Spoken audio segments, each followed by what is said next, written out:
Hello students, welcome to EPG Pathshala. I am Dr. Vibha Dhawan from TERI. Today we are going to talk on module Somatic Embryogenesis under the paper Plant Biotechnology and Crop Improvement.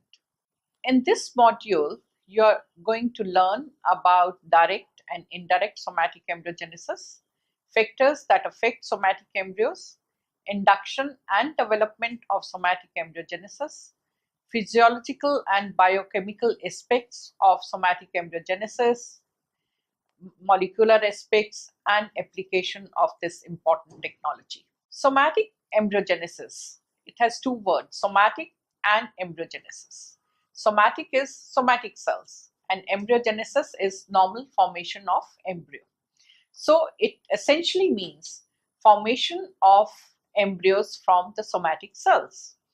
So it involves development of somatic embryos from somatic cells irrespective of their ploidy level and their specialization. So essentially it means, and you have already learned about totipotency, that cells are capable to form or differentiate into embryos again. It's a method which is used for mass propagation as well as generation of transgenic plants.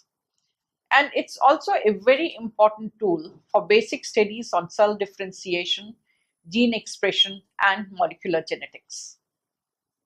Now, this depicts embryos. So, you'll find that from a mass of embryos being regenerated. Way back in 1900, Heberland has proposed that a single vegetative cell could develop into a complete embryo. Now, it is that he only, in a way, he speculated that such a thing can happen, although he was not successful in getting embryos. It was thereafter, and it was a wait of 58 years, that when two independent groups, Stewart from United States and Renner from Germany, they succeeded in developing complete carrot plants through somatic embryogenesis. And thereafter, the growth or progress in this area was so fast that today we have more than 500 species which are known to form somatic embryos. There are two ways in which embryos are formed. One is the direct embryogenesis and the other one is indirect embryogenesis. Now, what do you mean by direct? Direct embryogenesis is when the somatic cells get converted into a somatic embryo without any intervening callousing phase. The other possibility is that the differentiated somatic cell first undergoes de-differentiation, that is, it forms callus, and thereafter, on changing the media and other conditions, you induce embryo formation or somatic embryo formation.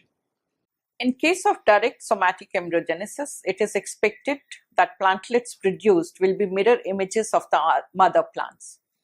However, we cannot apply this to chimeras, as in that case, depending on the cell type from which the plant originate, you can get plantlets which are either green or white or whatever the chimeric tissue is like. In case of indirect somatic embryogenesis, explants first produce undifferentiated cells, which then differentiates into somatic embryos. The callus cells may show variability, and so will be the plantlets originating from them. And that is where we also look into variations, that can we induce the kind of variation we want, especially in the vegetatively propagated plants such as banana, where you don't get heterozygous plants. It's always produced through suckers. So if you want to induce traits like resistance to fusarium, which otherwise is not known to occur in that genera, then you can subject this mass first to mutagens and thereafter you regenerate somatic embryos. Before the development of somatic embryos, the plant cells are subjected to biological pattern of redifferentiation, and thus there are many associated factors affecting somatic embryogenesis and development of somatic embryos. Somatic embryogenesis involves a thorough selection of explants, careful selection of nutrient media, plant growth regulators, and the physical environment during incubation in the growth rooms, including light and temperature. The experimentation underlying the development involves series of processes for stimulation of embryogenesis, development of embryogenic cells, and their transformation through germination into complete plants. Usually, shoot tips, immature embryos, and young floral parts have been used as explants. In monocots, that is palms and cereals, and most diocots, the most common explant is immature zygotic embryo. In case of mature embryos, protodermic cells of cotyledon form somatic embryogenesis. The growth regulators provide stimulus for embryogenesis. Auxins occupy the most prominent position regarding tissue regeneration. Different concentrations of synthetic auxins, especially 2,4-D, is used for callus induction. Its concentration varies from 0.5 to 1 milligram per liter, which is good both for callus induction and proliferation. While callus proliferation on auxin supplemented media to induct embryogenesis, it must be transferred to cytokinin-rich media. Of course, various cytokinins have been used, including zeatin, but BAP is the most commonly used. BAP, along with IA, sometimes even use of ABA, gibberellic acid, has proved to be good. For somatic embryogenesis, pH modification and high sucrose concentration without growth regulators have also found a place. Requirement of nitrogen is considered as the second major requirement for induction of embryo formation. It is required both for initiation as well as maturation of embryos. Ammonium chloride, ammonium nitrate, casein hydrolysate, range of amino acids have been used for induction of embryogenesis. The most commonly used carbon source, as for other tissue cultures, is sucrose. Cell density, ethylene concentration, and light are other factors that affect somatic embryogenesis. It's also observed that the initial cell density is the critical factor for differentiation of somatic embryos. In carrot, high density culture on auxin-free media resulted in inhibition of somatic embryo formation. It's because the cells which are cultured at high density have tendency to release high amount of phenolic compounds which inhibit embryo formation. But then there is also a minimum density requirement because embryogenic cells also release promoters. In the next couple of slides, we are going to discuss what are the steps involved in somatic embryogenesis. So as we have discussed, you take the explant. It can either go for direct embryogenesis or it goes through the process of callus formation. And that callus, we can either let it grow on the semi-solid media or we can have suspension cultures so that it grows as a suspension. Now, there are two stages. One is that of embryo induction and the second one is of embryo, further growth of the embryo and its maturation. Now, both have different sets of requirements. That's what we explained you earlier. First set is where you require large number of cells, which is auxin containing media for callus proliferation. In induction, you use cytokinin and that is where it proliferates and a lot of embryos are formed and you actually have a mass with cells showing different or with embryos at different stages of development. Thereafter, in most cases, we transfer this to semi-solid media for further maturation and growth. This slide shows you development stages of in vitro somatic embryogenesis in carrot. Let me tell you, carrot is the most studied system for somatic embryogenesis. It also happens to be the first system in which somatic embryogenesis was successful in terms of complete plantlet formation. So when you start from the carrot cells, you just take carrot and cut it into small pieces and thereafter you make suspension culture. Those starts growing its callus formation which is then converted into suspension. And from that suspension, the embryo starts developing. And this is what it shows, that you have embryos, then the embryos maturate and then they germinate and you get again a complete plant. Research has proved that cells acquire embryogenic competence of physiological and biochemical changes prior to the morphological differentiation of somatic embryos. There are changes in the endogenous level of phytohormones, various metabolites, and so on. So that is what triggers differentiation of embryos. The polyamines, they are also associated with the biosynthesis and again extremely important for somatic embryogenesis. Now you will realize that when embryos are getting formed, they are at different stages of development, and different stages they have different sets of requirements. So one of the steps which is essential for the success of somatic embryogenesis is synchronization of somatic embryos in the induction media, so that when you shift the embryos to maturation media, they all are at the same stage. And this is achieved by different methods. One of the methods is that you restrict the growth at a certain phase. You say that this is where it's G1, G2, whatever stage you want them to be, the cell cycle. So then you collect the embryos which are at the same stage.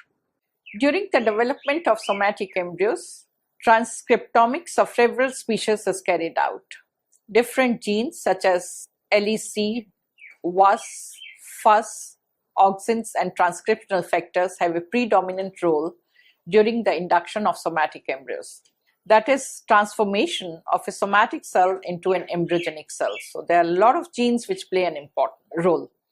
Epigenetics controlling the expression of genes has significant role, and research has proved that auxins, in addition to modification of DNA methylation patterns, influence the embryogenic cells. Other factors that regulate proteins are post-translation modification, protein turnover, and protein-protein interactions. As the embryogenic cells move towards embryogenic developments, changes in gene expression occur. Molecular markers indicating this transition have been recognized, and also the genes that enhance embryogenic response have been cloned. The position of the callus and appearance of calcium in the vacuoles are the first signs of recognition of embryogenic cells. Similarly, cell wall associated proteins also participate in embryogenic process. It is well documented that embryogenesis in fresh cultures can be induced by addition of cell-free conditioned media. This is achieved due to the presence of extracellular proteins, what we call ECP, which is released by embryogenic cells that are present in the conditioned media. The zygotic embryos typically undergo a maturation phase during which they acquire tolerance towards desiccation, store food, and sometimes synthesize ABA to induce dormancy. Somatic embryos, however, do not have the stage of embryo maturation and germination, and they germinate immediately, resulting in development of a weak seedling. Thus, morphologically mature embryos of many species require additional stages, something similar to zygotic embryo formation. For example, gradual desiccation, increase in sucrose concentration, and ABA treatment during maturation stage help in better survival of plantlet development from somatic embryos upon transplantation. To improve germination of somatic embryos, reducing humidity inside the culture while mimicking embryo sac environment also favors survival of embryos in vitro. Because ultimately, success of embryogenesis is how many embryos are formed, how many of them you could successfully transfer to the field. And that dictates its application both for research and for commercial applications. Now, coming to the practical applications of somatic embryogenesis, you have understood and appreciated the large number of cells that can be produced from a small, very small explant. Now that explant gives rise to callus, which potentially can be multiplied indefinitely. So once you have initiated a culture, that becomes a bank for you to multiply cells anytime. And on subjecting these cells to different conditions, to different set of cultural conditions, you can get formation of embryos. Long back, it was also thought, and to some extent it still holds true, that is that the cells, there is certain threshold. So it is usually the diploid cells which will give rise to somatic embryos. Now, what does this mean? One of the most serious objection against callus is that callus cells divides very fast. It's not all the time that the chromosome duplication, the complete set of chromosome duplicates. It's not that the cell wall will be formed, and thus callus has cells with different ploidy levels as well as cells with different kinds of chromosome where part of the chromosome have replicated twice, thrice, and part of the chromosome which hasn't replicated at all.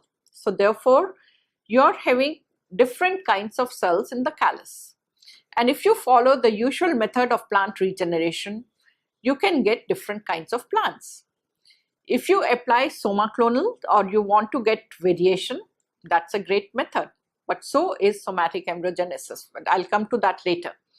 But first is that if you're going through direct somatic embryogenesis, whereas there is no intervening callus phase and the cell itself is getting transformed into a somatic embryo, the plant so produced will be mirror image of the mother plant. Now just imagine what kind of application it has in the field of micropropagation, where you want to clone plants. You have one plant, you'll appreciate that the orange variety, which is with very few seeds or no seeds, that has originated as a natural mutation. So there is just one plant with that trait, and you want millions of plants with that trait. How will you go about? Seed propagation is not going to give you identical plants. It's only that you have to go vegetatively.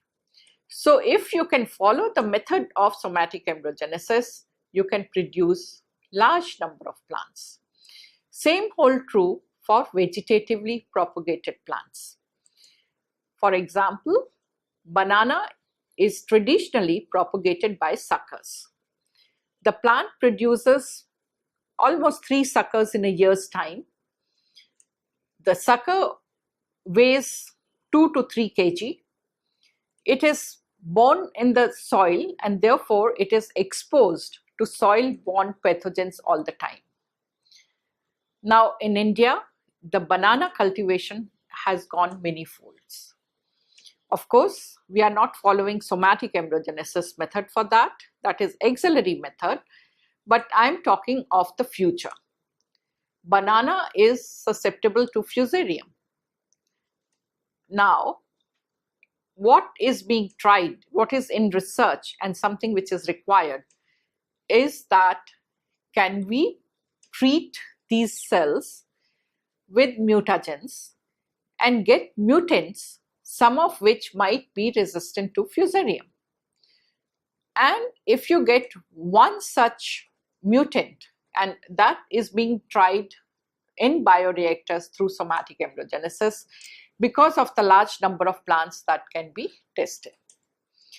So once you get one plant, you will perhaps find an answer to fusarium resistance in banana or many other diseases and many other plants. Now again, one thing which we are facing in micropropagation is transplantation losses. You need to have very good greenhouses. Your tissue culture facilities are at certain places because you also require trained manpower, you want to have sophisticated structure. So tissue culture labs can't be everywhere. So what we do is we acclimatize the plant, we take them out, we do the primary hardening in the place closer to the tissue culture lab, and thereafter we take them to the place where they are to be transplanted.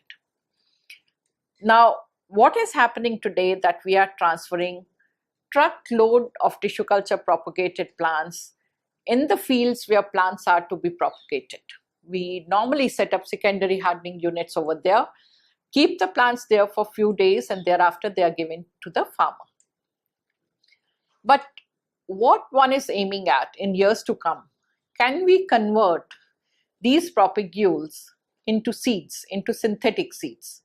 And this picture depicts that the small embryos, they are encapsulated into a gel-like structure which has all the nutrients for the early growth of the plant.